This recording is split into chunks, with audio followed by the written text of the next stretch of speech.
부동산 전망하는 남자 골든마우스 인사드립니다. 설 연휴 잘 쉬셨나요? 오늘 주식하시는 분들 입장에서는 설 연휴 오늘 아침이 참 불편했던 하루라고 말씀드려 볼 수 있는데요.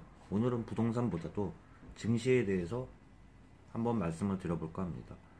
오늘 증시가 한국 증시 코스닥 코스피가 약 마이너스 3% 이상 재파락을 했는데요. 업종별로 봐도 종이 목재와 의약품업을 제외하고는 대부분의 업종이 마이너스를 기록했다는 점과 함께 설 연휴 한꺼번에 중요한 변곡점에서 꼭 쉬고 나면은 변곡점에서는 개파락이나 갭상이나 대부분 크게 방향성을 보이는데요. 오늘은 안 좋은 방향으로 우한 폐렴에 따라 쉬었던 연휴를 한꺼번에 반영하는 증시 모습이 나왔는데요. 오늘 잠시 말씀 드려보면서 업종별로 좀 살펴보고 이야기 한번 나눠보도록 하겠습니다. 마우스 인사드립니다. 오늘은 증시에 대해서 좀 얘기 좀 드릴까 합니다. 설 끝난 이후에 우한 폐렴으로 한국 증시가 뒤덮였는데요. 오늘 전체적인 증시를 보면 갭하락 이후 만회하지 못한 상태에서 개파락 음봉으로 마감을 했습니다. 마감을 했는데 코스피 코스닥 양지수가 약 3% 가까운 급하락을 했는데요. 한번 지수를 보면 코스피 지수는 2176.72포인트로 약 3.09% 하락했고요. 코스닥은 664.70포인트로 약 마이너스 3.04포인트 하락했다는 소식과 함께 투자자별 동향도 봐도 오늘 같은 날 또 여지없이 외국인과 기관 중에 기관보다도 외국인 물량이 많았는데요. 외국인 기관 물량을 거래소, 코스닥 대부분 개인이 받은 걸로 지금 투자자별 동향을 보면 나와 있는 상황입니다. 주식을 하시는 입장에서는 오늘 장 쳐다보기가 참 힘들었을 텐데요. 오늘 연일 쏟아지는 중국 우한 폐렴에 대한 영향으로 항공업뿐만 아니라 또 업종별로 잠깐 보겠습니다. 업종별로 봐도 코스피 업종별 지수를 봐도요. 종이 목재업과 의약품업을 빼고는 대부분 나머지 음식, 섬유의복, 비철금속, 철강금속, 기계, 전기전자, 의료, 정밀, 유통업이 특히 하락폭이 컸고요. 대부분의 업종이 하락을 하고 있는데요. 그 중에서도 유통업 부분하고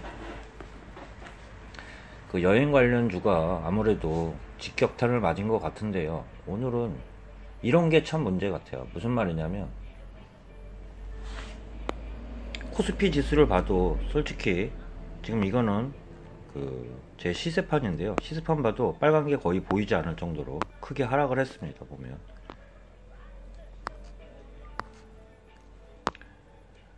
제가 말씀드리는 게 갈 자리에서 못 가면은 대부분 중요한 자리라고 말씀드렸는데요. 대부분 갈 자리에서 못 가면 하락할 수밖에 없다고 했는데요.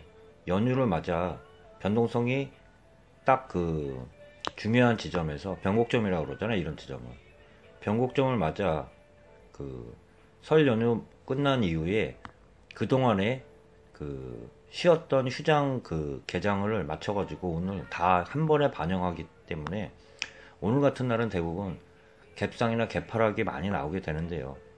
그동안에 우한 폐렴에 대한 해외의 악재를 오늘 한꺼번에 다 보면 코스피 지수에서 다 반영을 한 듯한 모습을 보이고 있고요. 제가 아까 말씀드린 업종별 현황인데요. 말씀드린 것처럼 종이 목재업과 의약품업을 빼고는 대부분의 업종이 개파락, 음봉으로 파랗게 지금 끝났다는 말씀 드려보면서 이건 지금 코스피 업종이었고요.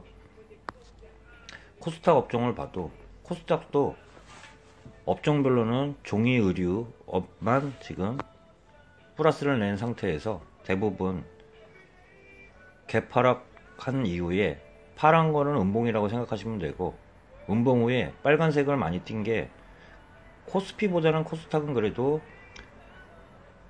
그나마 개파락 이후에 양봉을 조금 내기는 했는데요. 그래도 솔직히 말씀드리면 마이너스 3%로 양쪽 시장이 모두 거의 같다는 말씀 드려보면서, 오늘 뉴스를 보면 일부 이런 얘기가 나오더라고요. 이런 와중에서도 정치권에서는 파이낸셜 뉴스를 잠깐 말씀드려보고 얘기 드려보겠습니다. 이런 상황에서도 같은 목소리를 내지 못하는 정치권에 대해서 한 말씀 드려보면, 신종 코로나 바이러스 감염증이 국내 확진 환자가 늘어 전국적으로 확산 우려가 커지면서 정치권에서도 연일 대책 논의가 쏟아지고 있는데요.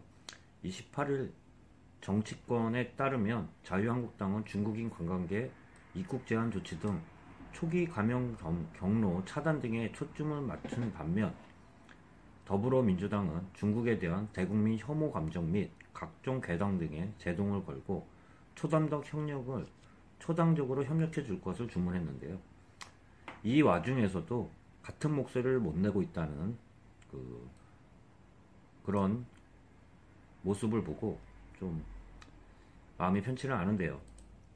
표계산을 하는 것 같아요. 이 와중에서도 제가 좀 보면 4월 총선을 앞둔 상황에서 감염병 등으로 자칫 민심까지 흉흉해져 여당에 불리하게 작용될 수 있다는 우려가 반영됐다는 분석인데요. 아까 말씀드린 것처럼 업종별로 봐도 이번 사태가 관광산업 업종별로 보면 은행이 아니라 유통업이나 보통 호텔업계나 항공업계가 이번에 타격이 크고 업종별로 봐서도 하락폭이 컸는데요. 네 번째 확진 환자가 나타난 이 마당에 이 사태가 더욱 번지느냐, 단기에 끝나냐, 장기로 갈 수 있느냐, 이 우려가 아무래도 증시에 반영이 돼 있는 걸로 지금 보이고 있는데요. 단기에 잡을 수 있다 그러면 좀 증시에도 단기 하락으로 맞출 수 있지만, 장기적으로 간다 그러면 단기 하락 요인은 아니라고 좀 말씀드려보면서, 오늘 부동산보다는 증시에 대해서 여러분들하고 한 말씀 나눠보고 인사 나누도록 하겠습니다. 다음 영상으로 찾아뵙고요. 골드마우스 인사드립니다.